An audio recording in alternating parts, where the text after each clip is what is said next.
Bhagavate Vasudevaya. So tonight I had been asked to speak about coping with betrayal.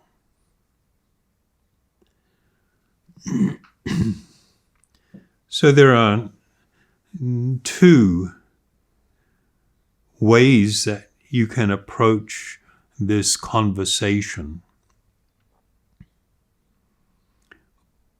One is fundamentally on the material platform, and the other one is on the spiritual platform.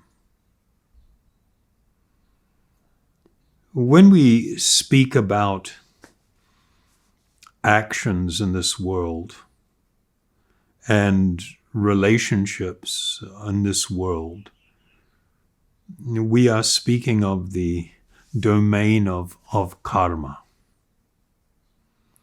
And karma, the laws of karma are very stringent. One cannot escape the result of all your actions. Your actions, my actions, they have consequences. And there will be a price that is paid. This is not really, when you look at it very objectively, about punishment and reward, although most people think of it in those terms. But on a deeper level, it's more simply the way things are. It's like the forces of nature. When you look at the forces of gravity, of momentum, they follow certain principles. If I have sufficient strength to overcome the inertia of a chair standing on the ground and I push it, it will move. And in a similar manner, the laws of karma are such that when one engages in an action, there will be an equal and opposite reaction that one will experience at some point. The reason I'm bringing up this point is because when we look at things from that level, I just want to establish the truth and the reality is that betrayal causes pain. Even if somebody they're misguided or they've placed their trust in someone, and that person really didn't deserve your trust, and there is betrayal and someone suffers, the result of that karmically is that the person that engaged in the act of betraying will bear the consequence. So from the point of view of karma and the ancient Vedic teachings, betrayal was considered significant, what's broadly categorized as a sinful act, that there will be substantial consequences attached to betrayal. But for a person that has experienced the pain of being betrayed, the fact that the other person that caused you to suffer in this way will also suffer in the same way that you are suffering, this does not make the experience any easier or any better. some people are of the opinion that through revenge, getting even, it will assuage the pain that one feels in the heart. But in reality, it doesn't. It doesn't remove the pain of being betrayed. And so in the ancient Vedic teachings, one was really cautioned against betrayal. It was considered right up there with grievous or very serious wrongdoing that had substantial consequences. It wasn't trivialized at all. From the point of view of a person that is betraying someone else and breaking some promise or some vow that they have taken, or rejecting the duty that comes with relationship and things,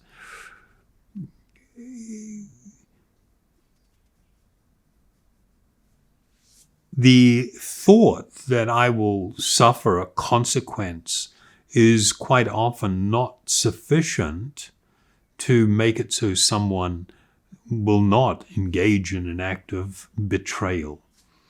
It's quite a complex subject that really requires some careful attention and consideration. But what I'd like to do is now just approach the subject from a spiritual perspective, because it's from the spiritualist perspective that one gains knowledge and understanding. And there is no greater vaccination against pain and suffering than real knowledge, real understanding. It makes it so a person can deal with things because they will have a perspective, an enlightened perspective. But it also means that a person is less likely to expose themselves to, for instance, the pain of betrayal, because they would be living a life that is more enlightened, and they will have certain understandings. A couple of things are really important to appreciate. Everybody is self-centered in the material condition. We see things from our own perspective. We see things as if we are the center of everything. We see everything in relation to what we perceive to be ourself.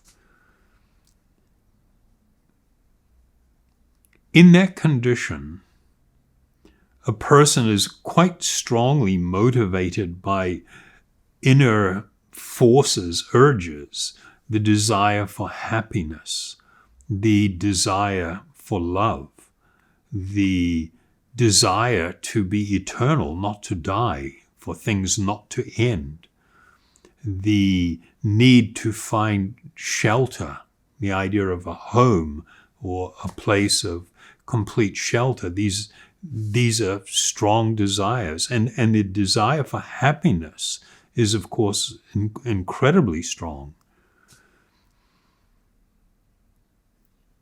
In the material condition, when a person has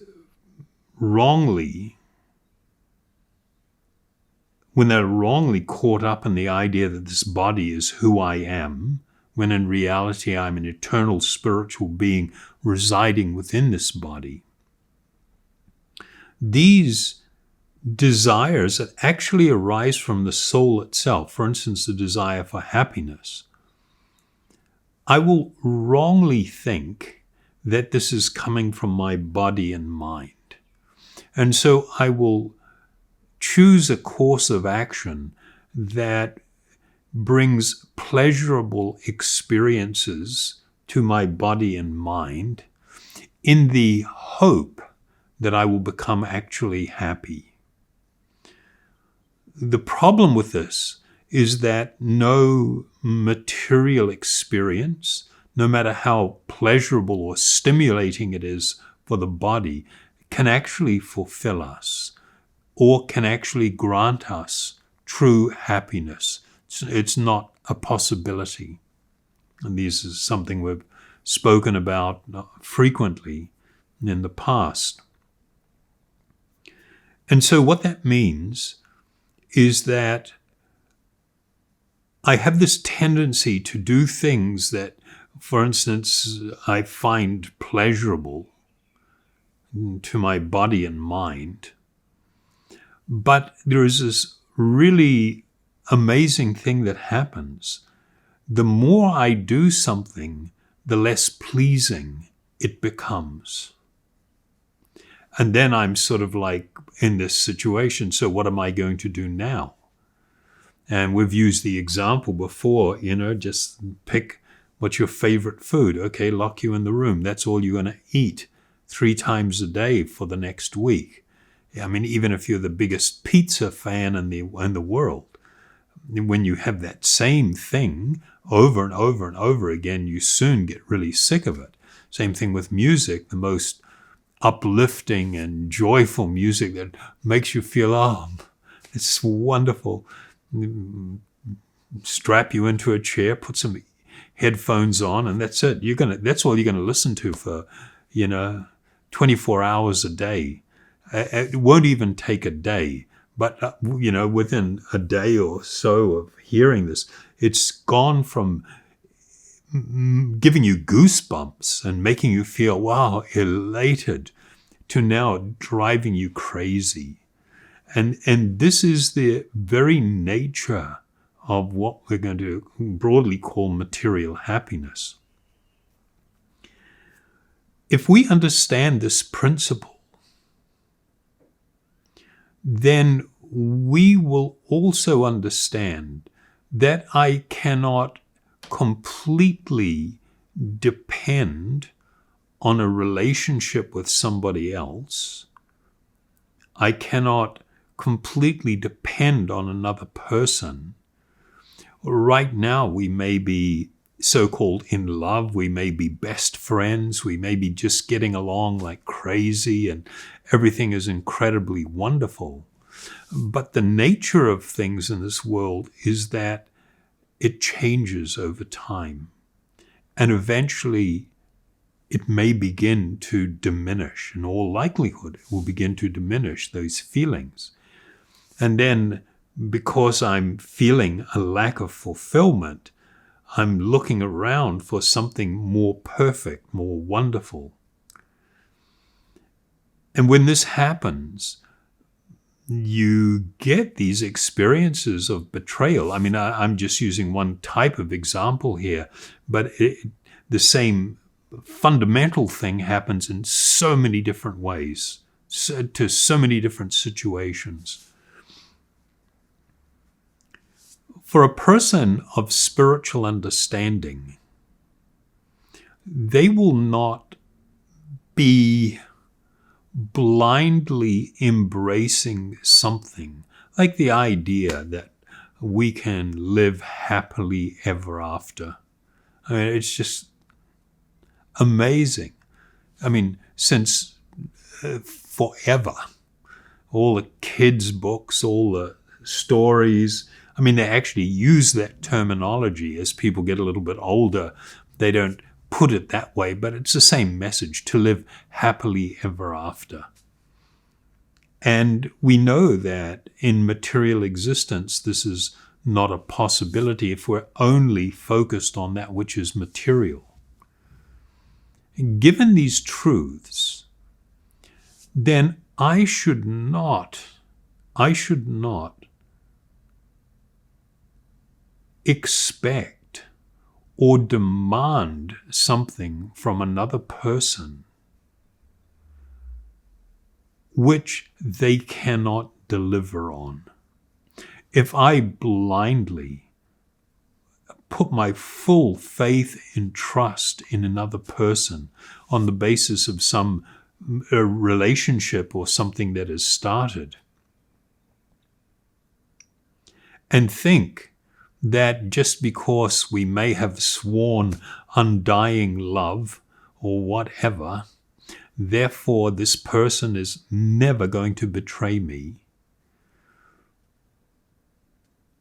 This is not very realistic thinking.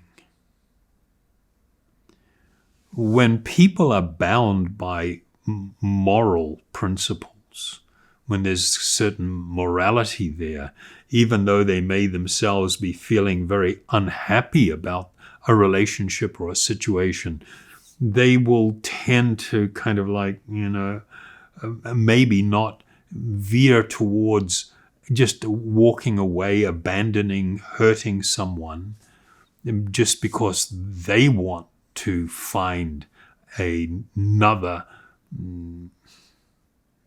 experience, relationship, person that I think will fulfill me and make me more happy. If I have spiritual understanding, then I will know that it's unrealistic to have such a great expectation of someone else.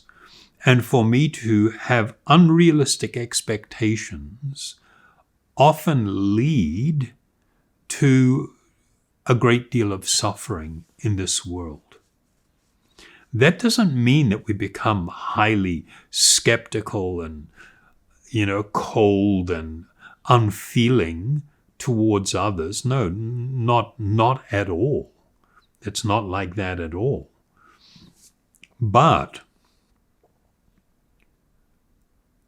because I understand that I cannot fulfill another person, I cannot give them everything that they're looking for, whether it is as a parent, as a partner in life, as a great friend, a boss, whatever. I can't. I am not perfect, and I cannot fulfill another person's desire for perfection. And so I should know that there is always going to be this potential or this possibility. That doesn't make me callous or distant, but I'm very realistic. And because I'm being realistic, I can also easily recognize symptoms of a fracturing relationship, for instance, and seek very early on to find a way to deal with some differences or some different experiences that people, within a family dynamic or a marriage or anything.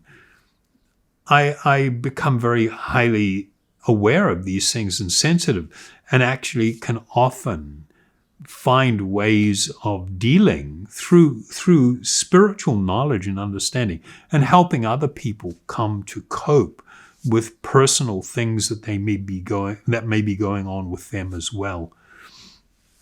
The other thing is, it's a question of who controls your mind. I spoke, I think it was a week or two ago, about that wonderful documentary to do with social media and the insights of some of the early players, the founders and early participants, and how they became quite shocked at the way in which it is manipulating people and their expectations and their lives and things. And it's manipulating them for profit, fundamentally. We've entered this time, this amazing, the craft, I'll refer to it as a craft of psychological manipulation. humanity is growing in their understanding of the workings of the mind and how to manipulate emotions and the minds and things. And we're often very much unaware of how many of our desires and thoughts and things are actually placed there by others. They're not like, I don't have that much really original thought. If somebody else is pulling my strings, if somebody else is telling me what's cool and what I need and what will make me happy, and I'm buying into that message, the chances of me betraying someone is going to go up exponentially. And because of that, because I'm aware of that, again, what it does is it manages expectation. We don't have unrealistic expectation. Factually, the only person that you can truly trust is the highest transcendentalist, an actual saintly person who is not moved by, worldly desire and the impulses that, come with the body and all these different things, who is actually living a different type of life, a thoroughly spiritual life. That person you can trust entirely. Anybody else, you are going to be subject to their moods, to the different desires, and whoever's pulling the strings and what the desires are and what has been offered. You will be challenged by the reality that you cannot fulfill anybody else perfectly. It's not a possibility. So when we're aware of these things, and we ourselves are living a life that is more directed towards the spiritual journey and the cultivation of very noble and kind and compassionate characteristics that are innately part of real spiritual life, then the way in which we are relating to others, the way in which we are engaging in relationship, our focus will be completely different. And the chances of experiencing betrayal and the tremendous heartbreak that comes from it is just, it's not going to happen. It won't be there. So this topic is actually a really big topic, and we just looked at the surface. If we get down into the workings, there is actually a lot more to unpack there. If you experience the pain that comes from a betrayal, don't seek vengeance. Don't do the same thing again with the same unrealistic expectation. We need to be a little bit enlightened. And we need to be directing our own life in a lot more conscious and spiritual way so that we can have an influence on those that we are connected with that will make it less likely that anyone will become hurt from betrayal.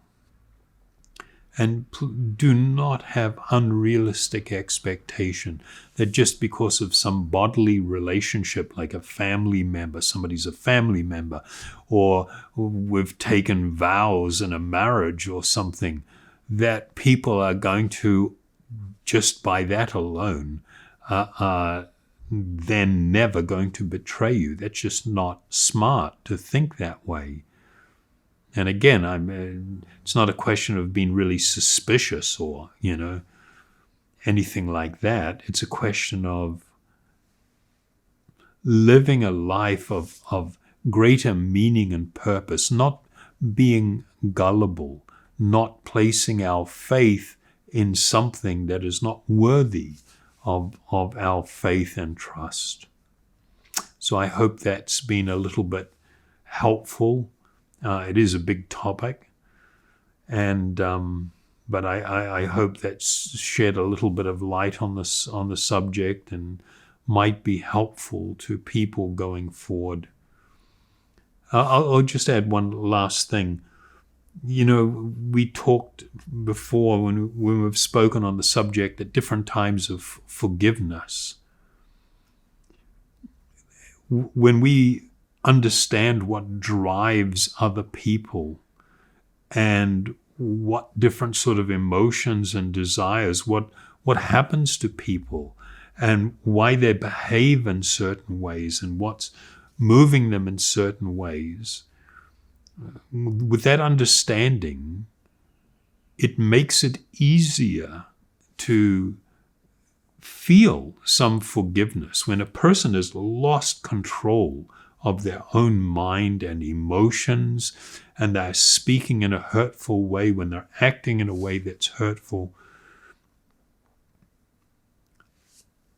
understanding that they have lost the plot, that they have lost control, that they are being driven by all of these external things, these urges and desires and thoughts or whatever, that understanding makes it so that we can both cultivate forgiveness, but that forgiveness is coming from a deeper understanding and also a feeling of sadness that somebody else has actually been victimized by their own mind and urges and desires and passions.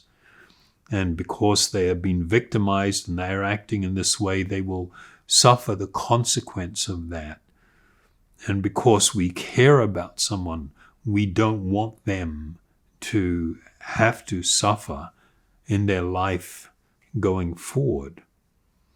So with this topic of betrayal, it is when a person is cultivating this deeper spiritual understanding, when their compassion, their actual love and care for another is growing, and with it a deeper spiritual understanding, then a person can navigate their way through the most difficult situations, the most challenging situations, and not be overwhelmed by it. So thank you very much, and I would like to invite you to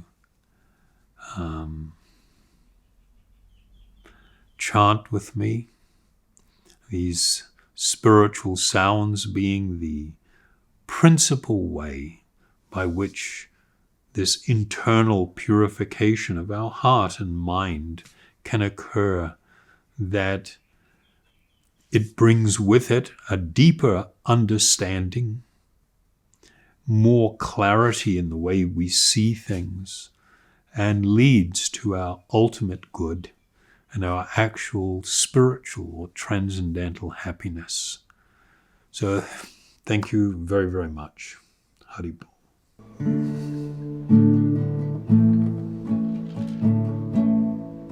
I'm going to sing Om Hari Om.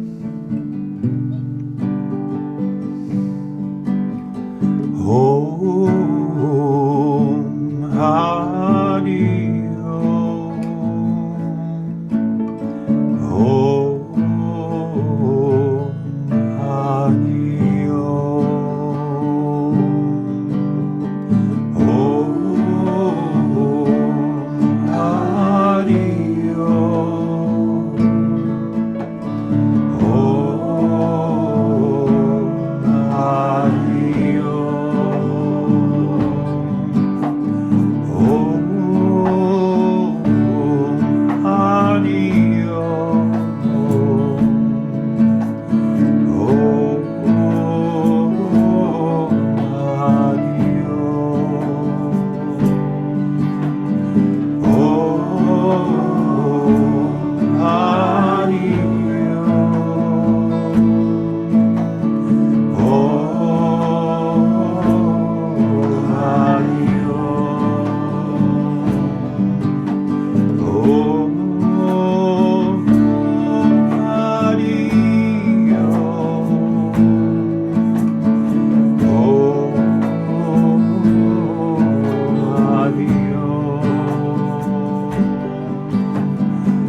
Thank you very, very much